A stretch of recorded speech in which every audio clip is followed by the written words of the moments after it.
Tacón NG, abogado y locutor. Vivir cerca del edificio que alojaba a las emisoras Radio Azul y KB 94 fue el detonante para que explotara su deseo de ser locutor. Visitaba de manera constante dichas emisoras, por lo que fue utilizado para poner su voz a promociones infantiles, lo cual era visto por él como una gran oportunidad. En 1998 se examina ante la Comisión Nacional de Espectáculos Públicos y Radiofonía, y ese mismo año es llamado por el productor de radio y televisión Damasco Fernández para que formara parte del elenco del programa Domingo Sensacional, que era transmitido por Radio Norte. Después pasa a la televisión de su ciudad natal, Santiago de los Caballeros, participando como talento en los programas de Primera y Encuentro, por los canales Teleunión y Megavisión. En la actualidad, labora como analista de un programa que sale al aire desde las 10:30 de la noche por Teleuniverso Canal 29. Tiene la oficina de abogados Guzmán ING. También es voz comercial y maestro de ceremonia, con lo que pone calidad a los eventos que conduce. Hoy, sus padres, Carchún NG, de origen cantochino, y la señora María Abreu, del municipio de Jánico, provincia de Santiago, están orgullosos del gran ser humano que trajeron al mundo. Su presencia en los medios de comunicación marca la diferencia entre comentar la noticia con el objetivo de dañar reputaciones o hacerlo con calidad y respeto que despierta la admiración, como es su caso, ya que usa la comunicación como plataforma para informar y educar.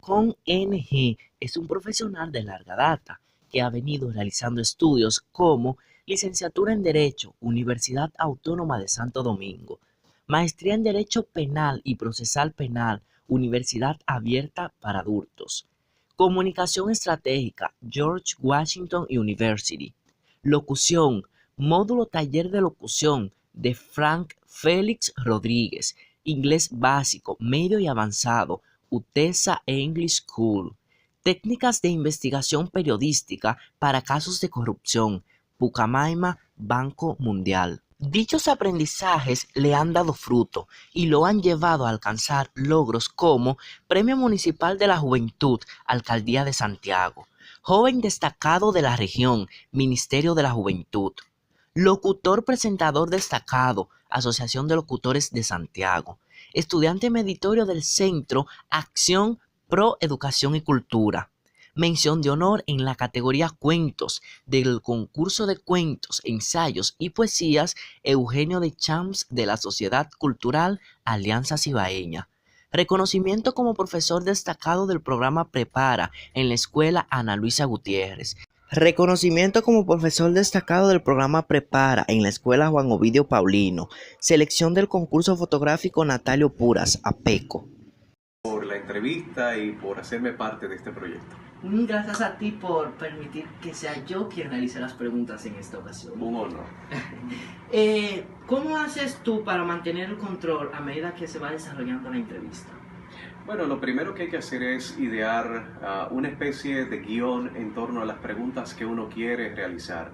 Normalmente las preguntas no pueden ser de manera inmediata preguntas fuertes, sino que uno tiene que ir introduciendo la entrevista con preguntas un poco más simples, sencillas, donde podemos acomodar al entrevistado para que se vaya sintiendo a gusto, y más adelante pues uno empieza a utilizar preguntas que sean un poco más fuertes, o preguntas que sean de mayor consideración para el entrevistado, dependiendo del tipo de tema que se esté dialogando y que esté en la palestra en ese momento.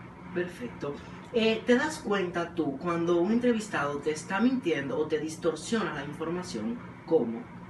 Sí, hay maneras. Pues uno normalmente lo que hace es conocer un poco de la realidad circundante para determinar cuándo un entrevistado está diciendo la verdad o está diciendo algo que no se corresponde con la realidad. Y lo que uno puede hacer simple y llanamente es reintroducir la pregunta con otras palabras, y si la persona es reiterativa en decir lo mismo, pues uno trata de buscarle la vuelta girando la forma en cómo uno pregunta. Hay maneras en cómo uno puede cambiar la forma de preguntar, pero eso es solamente cambiando las palabras. Exacto. ¿Cuáles factores tú tomas en cuenta a la hora de realizar el cuestionario de la entrevista? Primero, lo de actualidad. La actualidad es muy importante. Por ejemplo, si el entrevistado va a hablar acerca de un tema que está en la palestra en ese momento, nosotros lo que hacemos es primero investigar acerca de todo lo que está aconteciendo en torno a ese tema para uno no hacer una pregunta que esté fuera de fase o no vaya uno a salir desfasado. Esa es una de las partes más importantes que tienen la entrevista y es la investigación previa que uno hace para uno poder desarrollar un buen cuestionario de preguntas. Normalmente uno hace un cuestionario de preguntas. Uno pone pregunta 1, 2, 3, dependiendo de la cantidad de preguntas que uno quiera realizar o que surja de la entrevista. Pero normalmente cada respuesta que da un entrevistado nos dirige a nuevas preguntas que quizás no estuvieron ponderadas en el cuestionario. Eso es muy bueno porque nos permite a nosotros poder desarrollar un diálogo mucho más abundante con la persona que uno entrevista. Sin embargo, uno no puede perder el objetivo principal que está plasmado en papel, que es el cuestionario original. Si bien es cierto, el cuestionario normalmente uno lo hace con lápiz y papel o lo imprime en un documentito que uno tiene siempre a la mano. No menos cierto es que muchas de las cosas que surgen en la entrevista de manera espontánea tienen tanta o más importancia que aquello que uno plasmó en papel. Sin embargo, no podemos perder el objetivo principal que está plasmado en ese mapa de preguntas. Así es. ¿Qué tipo de preguntas prefieres a la hora de realizar la entrevista? ¿Las abiertas o las cerradas? Evidentemente que las abiertas, porque las abiertas le permite a una persona poder desarrollar más ampliamente un diálogo. Si nosotros hacemos preguntas cerradas, nosotros lo que estamos haciendo es arrinconando al entrevistado y no es el objetivo de una entrevista. Cuando tú invitas a una persona a dialogar en un programa de televisión o en un programa de radio, o como se está utilizando ahora a través de un medio de internet que puede ser un canal de YouTube o un podcast, tú lo estás invitando a tu casa. Y cuando tú invitas a una persona a tu casa, tú no lo invitas para arrinconarlo, tú lo invitas para que él se explaye abiertamente, con preguntas, por supuesto, abiertas. Exacto. Este punto me interesa mucho, quiero darle un poco más de énfasis porque se ve en mayor o menor cantidad, se ve en los medios de comunicación. ¿Cómo haces tú para que la persona que tú estás entrevistando, si es un poco tímida, exponga la respuesta que tú quieres, o sea, lo que tú le estás preguntando? Normalmente eso ocurre con mucha frecuencia, principalmente cuando el entrevistado no suele asistir con frecuencia a entrevistas que se van a realizar en vivo. ¿Qué uno hace en tal sentido? Antes de entrar con la entrevista, que estamos en una pausa o que no hemos comenzado con la entrevista, tratamos de hacer un ambiente mucho más amigable con esa persona. Le preguntamos cosas, le preguntamos si ha estado en una entrevista anteriormente, quizás hacemos algún tipo de interactuación con el entrevistado donde él trate de sentirse a gusto para que pueda abrirse a una entrevista ya de manera directa y en vivo. Ok. Y al contrario, por ejemplo, el entrevistado que habla demasiado, que expone más de lo que tú le estás preguntando y se pierde como el sentido. Uno aprovecha una pausa. Tú sabes que uno al momento de hablar tiene que respirar. Entonces uno aprovecha la respiración de cualquier persona. Si ya él me dijo lo que yo quería escuchar o lo que yo le pregunté originalmente, aprovecho una pausa que él utiliza para respirar y luego le pregunto otra cosa. Esa es una de las técnicas que uno utiliza al momento de entrevistar o interrogar a un interlocutor. Sin embargo, hay personas que no permiten ese tipo de corte porque entienden que no han dicho todo lo que han dicho.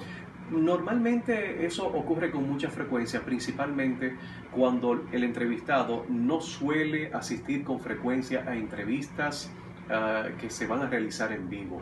¿Qué uno hace en tal sentido? Antes de entrar con la entrevista, que estamos en una pausa o que no hemos comenzado con la entrevista, tratamos de hacer un ambiente mucho más amigable con esa persona. Le preguntamos cosas, le preguntamos si ha estado en una entrevista anteriormente, quizás hacemos algún tipo de interactuación con el entrevistado donde él trate de sentirse a gusto para que pueda abrirse a una entrevista ya de manera directa y en vivo. Ok. Y al contrario, por ejemplo, el entrevistado que habla demasiado, que expone más de lo que tú le estás preguntando y se pierde como el sentido. Uno aprovecha una pausa. Para Tú sabes que uno al momento de hablar tiene que respirar. Entonces uno aprovecha la respiración de cualquier persona. Si ya él me dijo lo que yo quería escuchar o lo que yo le pregunté originalmente, aprovecho una pausa que él utiliza para respirar y luego le pregunto otra cosa. Esa es una de las técnicas que uno utiliza al momento de entrevistar o interrogar a un interlocutor. Sin embargo, hay personas que no permiten ese tipo de cortes porque entienden que no han dicho todo lo que han querido decir. Exacto. Eso pasa con algunos políticos. Sin embargo, la respiración, las pausas para respirar o algunas pausas que ellos utilizan quizás de manera estratégica, la aprovechamos para interrumpir y hacer una nueva pregunta. Uno tiene que mantener el control porque el tiempo es bastante limitado, no solamente en cualquier espacio, ya sea digital o un medio tradicional de comunicación. Uno tiene que aprovechar el tiempo que a uno le dan y ese tiempo usted tiene que controlarlo a través de las pausas que realiza la otra persona o cuando ya usted sabe que la otra persona, su interlocutor, hizo o dio una respuesta para la pregunta que usted entendía iba a ser contestada por él. Muy bien. En esta trayectoria que tú llevas realizando entrevistas, ¿te ha tocado con una persona que inmediatamente tú le haces la primera pregunta, adopta una actitud defensiva? Sí, ciertamente, principalmente aquellas personas cuya actividad a la cual se están dedicando está en el centro de la atención de ese momento. Ocurre con mucha frecuencia con los políticos. Los políticos normalmente suelen colocarse a la defensiva, sobre todo cuando lo que se les va a preguntar les atañe de una manera directa. Sí, hemos visto personas a la defensiva y hemos visto también personas que adoptan actitudes hostiles. Sí. Uno tiene que saber manejarse, tiene que colocarse por encima de esas actitudes y saber que lo que se desarrolla allí es un diálogo que usted tiene que hacerlo en el ámbito profesional. Jamás debe llevar una conversación al ámbito personal. Así es, Tacón. A la hora de realizar las entrevistas, ¿tú te sientes más cómodo en la radio o en la televisión? A mí me gusta la radio porque normalmente todos los comunicadores de la actualidad, los que hoy tienen vigencia, los que quizás están por surgir, quizás empiezan por la radio o empiezan a través de un medio de comunicación que es solamente sonoro, donde manifiestan y lo que manifiestan se va a escuchar a través de un medio o un archivo de audio.